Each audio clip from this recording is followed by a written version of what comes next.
Hi, this is Kurt Barone, and welcome to another edition of Fire Law Roundup.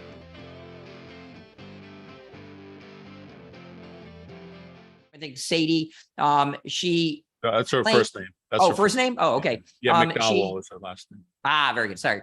Apologize for her. So she is, the complaint alleges, hey, she's been a great firefighter, been a great employee. Her protected class listed would be first female and that she is lesbian by her own admission. And there is this whole environment. So I'm just going to read some of these as to give the viewers the flavor of what the allegations here. And if any of these sound familiar in your firehouse, stop it now, right? Training, correcting, policies, whatever, stop it. So here's some of the examples to show you what she's allegedly been dealing with. So first, and I could see this, one fire officer told her allegedly, again, I'm not going to keep saying allegedly, but just accept that allegedly comes before every allegation. A fire officer told her that some of the guys were uncomfortable working with her because they don't want to make a joke or say something that would get them fired. Look, if that's true, you don't need to say it. Just don't say these things. She alleges that during the first year of her employment, someone came into the women's bathroom and took her pants. Now, here's the interesting thing. They would probably do that because I'm sure I've done that to a male, right? I mean, this is firehouse pranks. And the problem to our viewers, you got to understand, is courts don't look at things as firehouse pranks necessarily. I remember a case where somebody hung a noose, a monkey and a noose, and said, oh, it was just a joke towards our new black employee.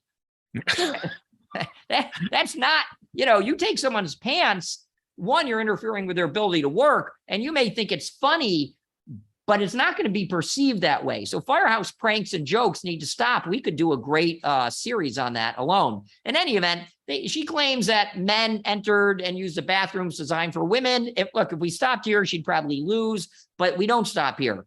Then apparently the other female members complained about men going into the women's bathroom, and someone who's an officer apparently calls her a bitch.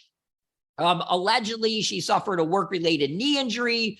Now, this part, you've got to chime in with me because I got to tell you, this part I'm a little confused about the allegation. She claimed she was required to work light duty, whereas other men were expected to work fewer hours or none at all. Mm-hmm. Usually this is flipped, that you denied me light duty and other people were granted it. So I'm a little confused why she's saying she was granted light duty and that she's being discriminated against. My guess when I read that, and again, each of us were applying our own knowledge to some of this to fill in some of the gaps here. But, some people are very well liked, and they have a dentist appointment in the afternoon. They're supposed to work light duty from 9 to 4 or whatever. Usually they don't want light duty to go over 35, 40 hours or whatever. So they'll work 8 to 4, 9 to 4, whatever it may be. They got a dentist appointment. Okay, go ahead, leave at 2 o'clock. You're just on light duty. It's not like you're not staffing the trucks, so go ahead and leave early. Oh, I've got a golf date, your tea time at 2. Can I leave? Yeah. Okay. So that was what resonated with me, was maybe that there was something like some of the guys were allowed to leave early, and she was not. Now, again, she didn't get into the details. We don't know if she ever asked if she could leave early. That's, if it's routinely permitted. So at any rate, that's how I interpreted that. And now I want to switch to the next group of allegations she makes. And listen, before I get you get a bunch of hate mail for something I say, I'm going to say this and I want to qualify it. So I want to talk about these comments that are made.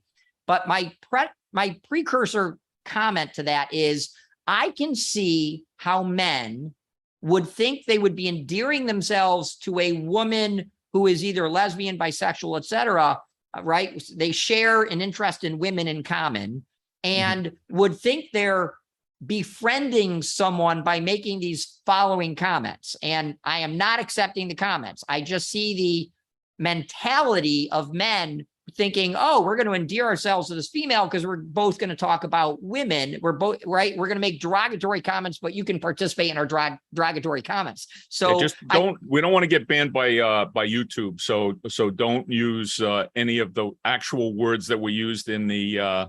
Okay.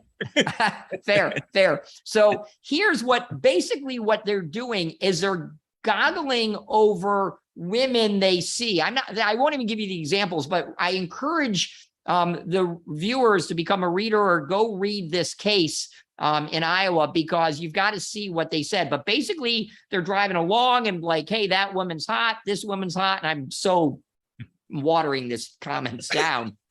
But it looks to me like they're trying to endear themselves to this woman who, again, identifies she's openly a lesbian.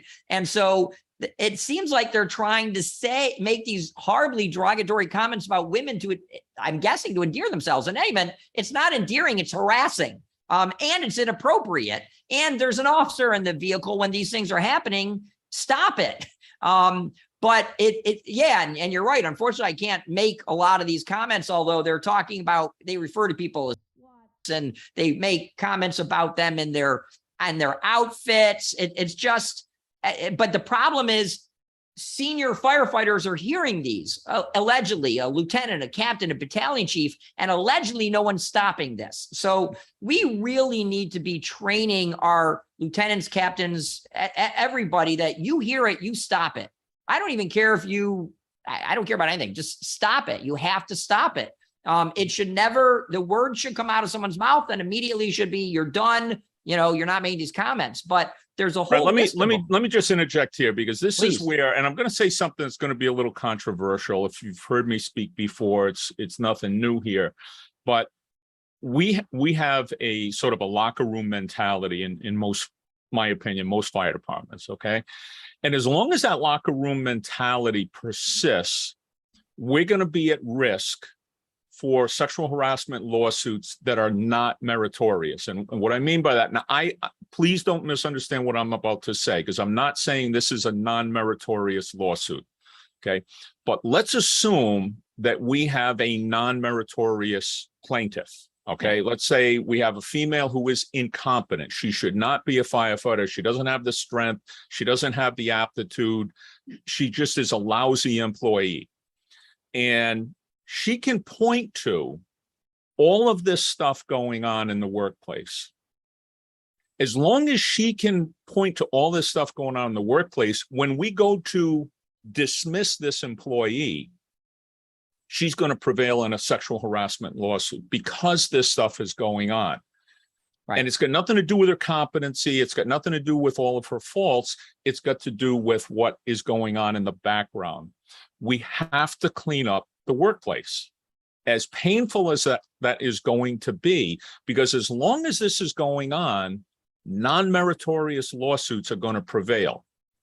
We have to clean this up so that it becomes very clear that when someone is incompetent or whatever their issue may be, that the department can move after them. But as long as this kind of stuff is going on, it makes it impossible for the department to wrestle with people who don't have the aptitude, don't have the skills, or whatever it is to be a good firefighter. And again, I want to clarify again, I'm not talking about this case. I have no idea about this person or anyone involved in this case.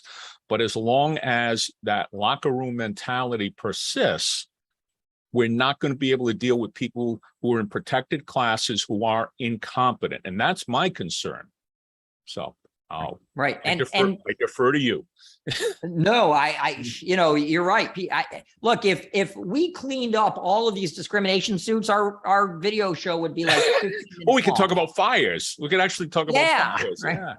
I just, but you're right.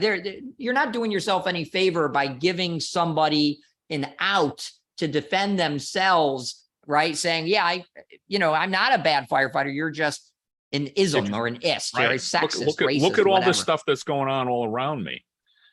Yeah. So, and I know what I just said is not easy. I don't mean to say you just, wave a magic wand and suddenly we have a workplace that is like where my wife works, like a high school, where you can't use this kind of language or you get fired.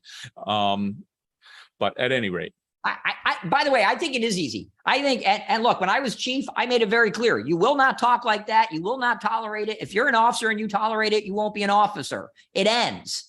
It I've lost some ends. friends. I've lost some friends doing that. So, and I know it's not easy, but it's the right thing to do. You have to. And listen, if you love the department, then end it. If you love the fire department, if you love your fire department, end this stuff, because you're going to ruin the reputation, whether it's true or not. Okay. So the Iowa one, look, we could talk about it for hours on the allegations. We're going to have to see. My bet is it probably settles. These are a lot of allegations which occurred over what I think she said 10 years. Yeah. She was not a rookie. She was not a rookie. No, I think this is a decade long, which is really the problem, because over a decade, if you haven't solved these issues, two things happen. One is you're handing someone a decade's worth of information. And by the way, people take notes when things happen, right? And they record. Yeah. And now you're handing them a lawsuit basically that says this department, this city, this employer has a policy of tolerating, right? And effectively an unwritten policy of tolerating harassing, discriminatory, sexist conduct. If this is going on over 10 years, stop it now, right? You really do have a problem.